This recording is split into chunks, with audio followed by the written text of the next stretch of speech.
Hello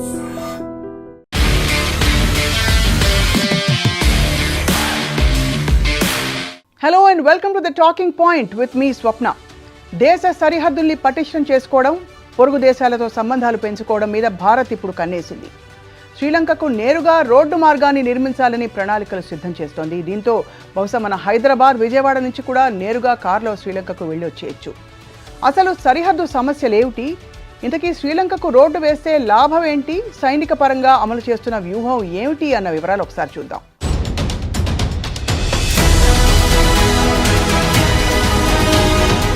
చాలా కాలంగా China భారతదేశానికి దిగువ భాగంలో కుంపటి రాజేసింది.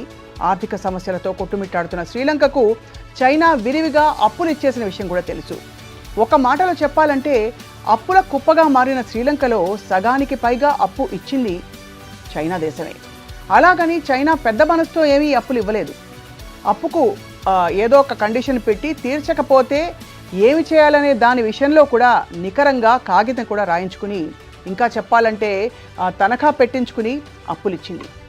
ఇక్కడ శ్రీలంక పరిస్థితులు ఓసారి గమనించాల్సి ఉంటుంది.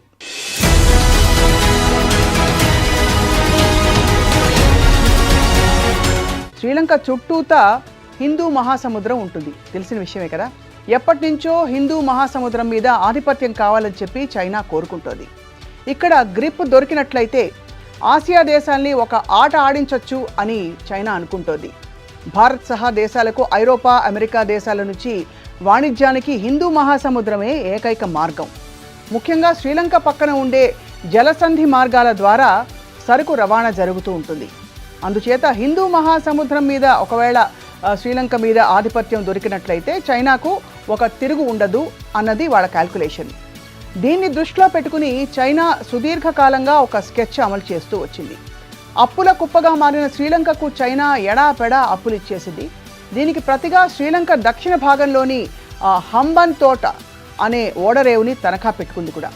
శ్రీలంక అప్పు తీర్చలేని పరిస్థితికి వెళ్ళిపోయాక కాగితాలు బయటికి తీసి ఆ ఓడరేవును తన పేరులో రాయించుకోవాలనేది చైనా వ్యూహం.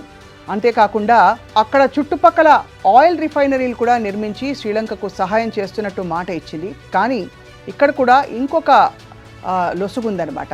ఓడరేవుని దక్కించుకున్న చైనాకు అక్కడ చమురు నిల్వలు చాలా అవసరం. ఇప్పుడు దర్జాగా శ్రీలంక దక్షిణ భాగంలో చైనా పాగా వేసుకుని కూర్చున్న విషయం కూడా చూస్తున్నాం మనం. నెమ్మదిగా హిందూ మహాసముద్రం మీద ఆధిపత్యాన్ని దాని మీద గుప్పిట బిగుస్తోందనమాట. సో శ్రీలంకను గుప్పిట్లో పెట్టుకున్న తర్వాత బంగ్లాదేశ్, మియన్మార్లను కూడా చైనా నెమ్మదిగా అధీనంలోకి తెచ్చుకుంటుంది. అంతిమంగా భారత్కు చెక్కు పెట్టేందుకు చైనా తీవ్రంగా ప్రయత్నిస్తోంది అన్నది ఇక్కడ విషయం. ఒక రకంగా చెప్పాలంటే భారతదేశానికి రౌండప్ చేసుకుంటూ చైనా ముందుకు వస్తున్న పరిస్థితి మనం చూస్తున్నాం. దీన్ని గమనించిన భారతదేశం కూడా ఇప్పటికే కొన్ని చర్యలు చేపట్టింది. కేంద్రంలో గత 10 ఏళ్లుగా ఎన్డీఏ ప్రభుత్వం అధికారాన్ని నిర్వహిస్తున్న విషయం చూస్తున్నాం. అంతకుముందు ఉంటే తెలుసు కదా, కాంగ్రెస్ ప్రభుత్వం కొంతమేర సోషలిస్ట్ విధానాలు కలిగి ఉండేది. అందుచేత అప్పటి ప్రభుత్వంతో చైనా కొంతమేర సానుకూలత చూపించేది.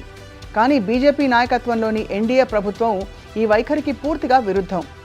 అంతేకాకుండా చైనాను ఆసియా ఖండంలో నిలువరించాలి అనేది మోదీ ప్రభుత్వం ఆలోచన అని మొదటి నుంచి చూస్తూనే వచ్చాం. ఎందుకు అని చూస్తే ఇందుకు తగినట్టుగా చైనాని వ్యతిరేకించే దేశాలతో భారత్ ఒక కూటమి ఏర్పాటు చేసింది. క్వాడ్ కూటమి పేరుతో ఏర్పాటు చేసిన ఈ గ్రూప్లో అమెరికా, ఆస్ట్రేలియా వంటి చైనా వ్యతిరేక దేశాలని కూడా చేర్చడం జరిగింది. దీంతో కొంతకాలంగా భారత్ చర్యల మీద చైనా కొంత కోపంగా ఉంది. ఈ పరిస్థితుల్లో శ్రీలంక మీద భారత్ కూడా కొంత ఆధిపత్యం సంపాదించడం చాలా చాలా చాలా అవసరం. సైనిక పరంగా, రక్షణ పరంగా ఆధిపత్యం అంటే చాలా తలనొప్పులు ఉంటూ ఉంటాయి. అందుచేత శ్రీలంక భూభాగం మీద వ్యాపార పరంగా ఆధిపత్యం సంపాదించడం మించి మరో మార్గం లేదని చెప్పి భారత్ తలుస్తోంది. సో ఇందుకు వీలుగా శ్రీలంక ప్రభుత్వంతో ఇప్పటికే సంప్రదింపులు మొదలుపెట్టింది. అలాగే చైనా గుప్పెట్లో చిక్కుకుని విలవయలాడుతున్న శ్రీలంక కూడా ఈ ఆఫర్కి కొంత అంగీకరించింది. శ్రీలంక నేల మీద పెట్టుబడులు పెట్టాల్సింది అని కోరుకుంటోంది. సో తద్వారా అప్పుల చట్టం నుంచి బయటపడొచ్చని కూడా శ్రీలంక అనుకుంటోంది. దీన్ని దృష్టిలో పెట్టుకుని భారత్తో భారీ ప్రణాళికకు తెరతీసింది. భారత్ శ్రీలంక మధ్య సముద్ర జలభాగం నెలకొని ఉన్న విషయం చూస్తున్నాం, తెలిసినే. అందుచేత విమానాల్లో మాత్రమే శ్రీలంక వెళ్ళడానికి వీలవుతుంది. కానీ పురాణాల్లో చెప్పినట్టుగా భారత్ శ్రీలంక మధ్య రామసేతు పేరుతో ఒక నిర్మాణం జరిగి ఉంది. దీన్ని ప్రాతిపదికగా చేసుకుని సముద్రంలో వంతెన నిర్మించాలని చెప్పి ఒక ప్రతిపాదనను సిద్ధం చేశారు. 2-3 ఏళ్ల క్రితమే ఇందుకు సంబంధించిన అధ్యయనం కూడా పూర్తయింది. ఇప్పుడు తాజాగా మూడోసారి అధికారంలోకి వచ్చాక ఈ వంతెన నిర్మాణాన్ని వేగంగా ముందుకు తీసుకెళ్తున్నారు. మన్నాడ్ ప్రాంతంలో ఇందుకు సంబంధించి 2 దేశాల అధికారులు కార్యాచరణ కూడా చేపడుతున్నారు. 2 దేశాల మధ్యన నిర్మాణం ఏర్పడినట్లయితే రోడ్డు రవాణా రూపొందించుకుంటుంది.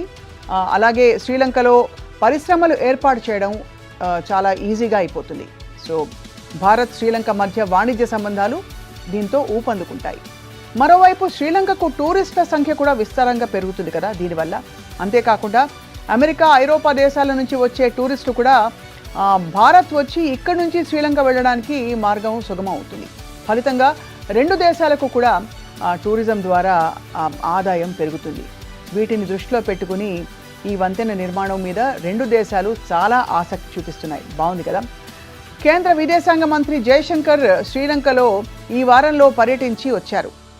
పెద్దగా గోల చేయకుండా శ్రీలంక ప్రభుత్వంతో వంతెన నిర్మాణం మీద పూర్తి స్థాయి కసరత్తు చేసేసి వచ్చేశారు. ఈ సందర్భంగా 2 దేశాల మధ్య రోడ్డు మార్గం నిర్మాణానికి సంబంధించి ఒప్పందం ఖరారయ్యే అవకాశాలు ఎక్కువగా కనిపిస్తున్నాయి. పెద్దగా హడావిడి చేయకుండా నిశ్శబ్దంగా ఈ వంతెన నిర్మాణం కానిచ్చేసి ప్రారంభోత్సవం మాత్రం గ్రాండ్ లెవెల్లో ఏర్పాటు చేయబోతున్నారు అని తెలుస్తోంది.